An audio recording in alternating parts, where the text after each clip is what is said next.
Christie Sides just cost the Indiana Fever their shot at the playoffs. You know what's crazier? It wasn't just one mistake. It was a whole series of bad calls that sent the Fever spiraling. Let's break down how Sides threw away their chances, play by play.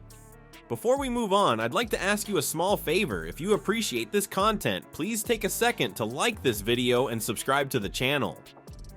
Over 98% of you watch the videos without subscribing. It costs you nothing, but it makes a huge difference to us. So, did you click the subscribe button? Great, thank you so much. Now, back to the video. The Fever were so close to making it. Can you imagine the excitement? They had a real shot at the playoffs, and everyone was pumped. But then, it all fell apart. One game after another, their dreams started crumbling. And at the center of it all, Christie Sides. Sides is the head coach, and man, did she mess up. You'd think a coach would know how to use their players, right? Wrong. Sides made some decisions that left everyone scratching their heads. But here's the thing, it wasn't just one big mistake. It was like a perfect storm of bad choices. You won't believe how many ways Sides messed this up. Ready to count them down? Let's talk about Caitlin Clark, the rookie sensation who set the court on fire. Remember her red-hot start? 19 of the Fever's first 20 points came from her. That's insane. Clark was unstoppable, making defenders look like they were standing still. She was dishing out assists, draining threes, and grabbing rebounds like a seasoned pro. It looked like the Fever were going to crush their opponents. But then something bizarre happened. Christie Sides, in a move that left everyone scratching their heads, decided to take the ball out of Clark's hands. Can you believe it? It's like having a Ferrari and deciding to ride a bicycle instead. The energy of the game shifted, and you could feel the frustration building. And during the second quarter, Sides moved Clark to shooting guard instead of letting her run the point. It's like telling LeBron James to stand in the corner and wait for passes. Clark's impact on the game started to shrink, and the Fever's offense lost its spark. The team went from a well-oiled machine to a rusty jalopy in no time flat. Here's where it gets even crazier. The Fever's offense became a mess of quick hitters and isolation plays. There was no flow, no rhythm. It's like they forgot how to play basketball as a team. And poor Clark, she was getting looked off left and right during crucial possessions. You could see the frustration on her face. It's like watching a master chef being told to make sandwiches instead of gourmet meals. You know what they say, good things happen when Caitlin Clark makes decisions. But Sides seemed to miss that memo entirely. It's like she was coaching a different game altogether. The lack of emotion offense meant that when Clark wasn't open, the team had no plan B. They were stuck, spinning their wheels while their opponents ran circles around them. Imagine if Sides had let Clark keep doing her thing. The Fever could have been unstoppable. Clark's early performance showed she had the hot hand, but instead of riding that wave, Sides decided to jump ship. It's like having a winning lottery ticket and deciding not to cash it in. The impact on team morale was palpable. You could see the energy drain from the players as they watched their star rookie being underutilized. It's like watching a blockbuster movie where the main character disappears halfway through. The audience is left wondering, what just happened? While the offense sputtered, the real disaster was lurking on the other end of the court. Ever seen a basketball team play defense like they're allergic to the ball? That's exactly what the Fever looked like under Christie Sides' guidance.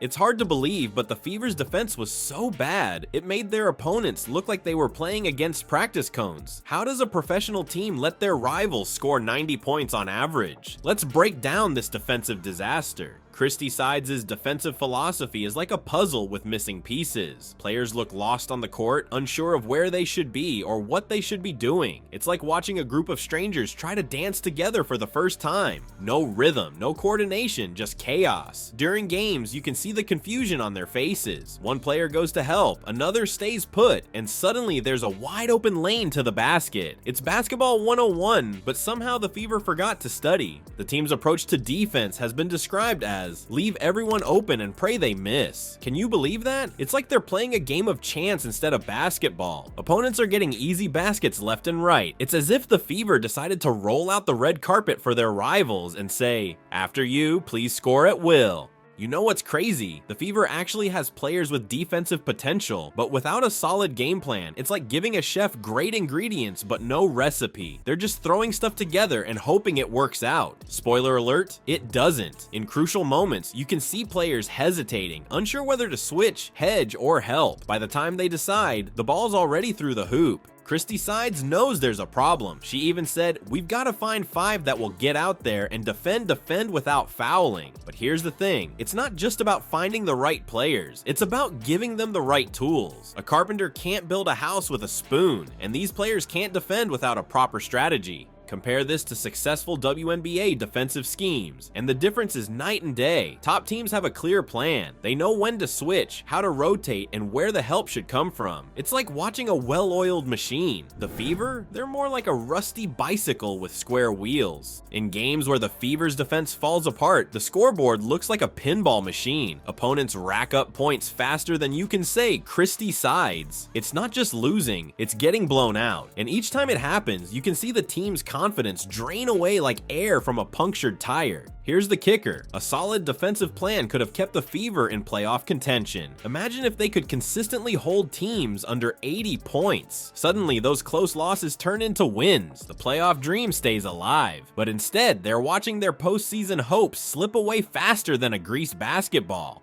The lack of a cohesive defensive strategy isn't just costing them games, it's costing them their season. Players are left to fend for themselves, trying to guess what to do next. It's like trying to build a house without blueprints. You might get a wall or 2 up, but eventually the whole thing's gonna come crashing down. The defensive collapse is bad enough, but there's another problem that's flying under the radar. Kelsey Mitchell, once the Fever's brightest star, is dimming fast. Is it just a slump, or is something more sinister at play in Indiana? Let's take a closer look at Mitchell's recent performances, and you'll see why fans are scratching their heads. Remember when Mitchell was the go-to player for clutch shots? Those days seem like ancient history now. Watch any recent Fever game, and you'll see Mitchell looking lost, taking contested shots, and making poor decisions. It's like watching a completely different player. In one game, she went 2 for 12 from the field. That's not just a bad night, that's a cry for help. But here's the kicker, it's not entirely Mitchell's fault. Christie Sides' offensive strategy is like trying to fit a square peg in a round hole. Mitchell thrives as a cutter and spot-up shooter, but Sides has her playing isolation ball most of the time. It's like asking a sprinter to run a marathon. Sure, they can do it, but it's not gonna be pretty. Let's rewind for a second.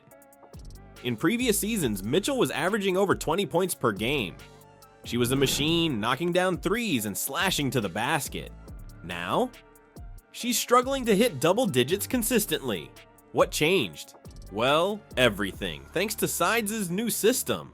Sides has Mitchell running around screens, trying to create her own shot off the dribble, but that's not her game. Mitchell's at her best when she's catching and shooting or cutting to the basket. Instead, she's forced into awkward mid-range jumpers and contested layups. It's painful to watch. You know what's even crazier? When Mitchell does get open looks, she's hesitating. It's like she's second-guessing every move. That's what happens when a player loses confidence. And let me tell you, confidence is everything in basketball. Now, imagine if Sides actually used Mitchell's strengths. Picture this, Mitchell coming off screens for quick catch and shoot opportunities. Or how about using her as a decoy to open up lanes for Clark? That's the kind of strategy that could reignite Mitchell's game and give the Fever's offense the boost it desperately needs. But no, Sides seems determined to stick with her plan, even if it means watching one of her best players struggle game after game.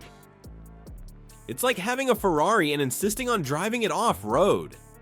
Sure, you can do it, but why would you? The sad part is, Mitchell's struggles aren't just hurting her stats, they're affecting the whole team. When your star player is off her game, it ripples through the entire roster. Other players start pressing, trying to make up for the lost production, and before you know it, you've got a team in disarray. Here's a thought, what if Sides actually listened to her players? What if she designed plays that showcase their strengths instead of exposing their weaknesses? Mitchell could be back to her old self, draining threes and driving defenses crazy. The Fever could be winning games instead of watching their playoff hopes fade away, but that's not happening. Instead, we're left watching a talented player like Mitchell struggle night after night. It's like watching a master chef being forced to cook with one hand tied behind their back. You know they're capable of greatness, but they're not being given the chance to show it. Let's talk about the big picture here. Christie Sides isn't just messing up games, she's putting the whole team's future at risk. We've seen how she's wasting Clark's talent, letting the defense fall apart and leaving Mitchell struggling. But it's not just about the players. The fans are fed up and they're calling for change. You know what's crazy? The Fever have so much potential. They've got stars, they've got talent, but undersides, it's all going to waste. People are starting to wonder if the team can afford another season like this. I mean, can you imagine how good they could be with the right leadership? And here's the million-dollar question. With all this talent on the roster, can the Fever really risk another season with sides in charge?